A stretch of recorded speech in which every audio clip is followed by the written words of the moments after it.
അസ്സലാമു അലൈക്കും. ഇന്ന് കുറച്ച് ടിപ്സായിട്ടാട്ടോ വന്നേക്കുന്നത്. നിസ്കരിക്കുമ്പോൾ കോൺസെൻട്രേഷൻ കിട്ടാൻ വേണ്ടി നമ്മൾ ചെയ്യേണ്ട 5 ടിപ്സായിട്ടാട്ടോ ഇന്ന് വന്നേക്കുന്നത്. ഇന്നത്തെ വീഡിയോയിൽ പറയുന്നത് നിസ്കരിക്കാൻ നിൽക്കുമ്പോൾ ഓരോ ചിന്തകൾ കടന്നു വരിക എല്ലാവർക്കും പതിവുള്ളതാട്ടോ. അപ്പം നിസ്കാരം എന്ന് പറയുന്നത് നമ്മളും അള്ളാഹും തമ്മിലുള്ള ഓരോ സമയമാണ്. ആ സമയത്ത് നമ്മുടെ മനസ്സിൽ വേറൊരു ചിന്ത വന്നിട്ടുണ്ടെങ്കിൽ നമ്മൾ ഓർക്കുക, നമ്മുടെ നിസ്കാരം ശരിയാകുമോ എന്ന്, അല്ലെങ്കിൽ നമ്മുടെ നിസ്കാരം അള്ളാഹു സ്വീകരിക്കുമോ എന്ന്. എന്തൊരു കാര്യമാണെങ്കിലും നമ്മൾ നന്നായിട്ട് കോൺസെൻട്രേറ്റ് ചെയ്താൽ മാത്രമേ ആ കാര്യം സക്സസ് ആവുകയുള്ളൂ. നിസ്കാരം എന്ന് പറയുന്നത് നമ്മളും അള്ളാഹും തമ്മിലുള്ള ഒരു സംഭാഷണമാണ്. അത് ഒരു സ്വർഗത്തിൻ്റെ താക്കോലുമാണെന്നാണല്ലോ നിസ്കാരത്തിൻ്റെ കാര്യത്തിൽ പറഞ്ഞേക്കുന്നത്.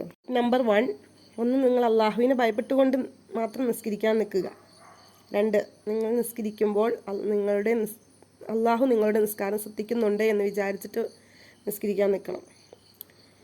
3, നമ്മൾ സുജൂദ് ചെയ്യുമ്പോൾ അള്ളാഹുവിൻ്റെ മുമ്പിലാണ് സുജൂദ് ചെയ്യുന്നു എന്ന ഭക്തിയോടെ നിസ്കരിക്കുക.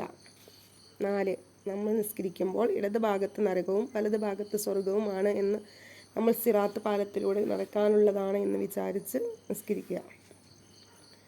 5-മത്തെ കാര്യം, ഇത് നമ്മുടെ അവസാനത്തെ നിസ്കാരമായേക്കാം എന്ന ഭയത്തോടു കൂടി മാത്രം നമ്മൾ നിസ്കരിക്കാൻ നിൽക്കുക. ഇത്രയും ടിപ്സുകൾ നിങ്ങൾ ചെയ്തു നോക്കിയേ നിങ്ങൾക്ക് അള്ളാഹുവിനെ ഭയത്തോടെ നിസ്കരിക്കാനും ശ്രദ്ധ കിട്ടാനും സാധ്യത. പിന്നെ നിസ്കാരം എന്ന് പറയുന്നത് സുബഹി ഒരിക്കലും കളായാക്കാണ്ട് നിസ്കരിക്കുക, അത് കറക്റ്റ് സമയത്താക്കുക. പിന്നെ അസ്ർ നിസ്കാരമാണല്ലോ നിസ്കാരങ്ങളിൽ വെച്ച് ഏറ്റവും ഉത്തമമായ നിസ്കാരം. അസ്ർ ഒരിക്കലും പിന്തിക്കാൻ പാടില്ല. അത് ഹറാമിൻ്റെ ശിക്ഷ വരെ കിട്ടുമെന്നാണ് മഹാന്മാർ പഠിപ്പിച്ചിട്ടുള്ളത്. മഗ്‌രിബ് നിസ്കാരം കഴിഞ്ഞ ഉടൻ തന്നെ സൂറത്ത് യാസീൻ, സൂറത്ത് മുൽക്ക്, വാഖിയ സൂറത്ത്, ദുഹാൻ സൂറത്ത് ഇവകളെല്ലാം ഓതുക. അങ്ങനെ പിന്നെ ഇശാ നിസ്കാരം കഴിഞ്ഞ് ഇശാ നിസ്കാരം കറക്റ്റ് സമയത്ത് നിസ്കരിക്കുക. ഇന്നത്തെ വീഡിയോയിൽ ഇത്രയൊക്കെയാണ് പറയാനുള്ളത്. ഇനി അടുത്ത വീഡിയോയുമായിട്ട് കാണാം ഇൻഷാ അല്ലാഹ്. പെട്ടാൽ ലൈക്ക് ചെയ്യുക, ഷെയർ ചെയ്യുക. അപ്പോൾ ഇന്നൊരു സൺഡേ വ്ളോഗും കൂടി ആയിരുന്നു കേട്ടോ ഇത്. അങ്ങനെ നമ്മൾ കസിൻ്റെ വീട്ടിൽ കല്യാണത്തിനും കൂടി ആയിരുന്നു കേട്ടോ പോയത്. അതിൻ്റെ വീഡിയോയാണ് ആ കാണുന്നത്, പോകുന്ന വഴിയാണേ.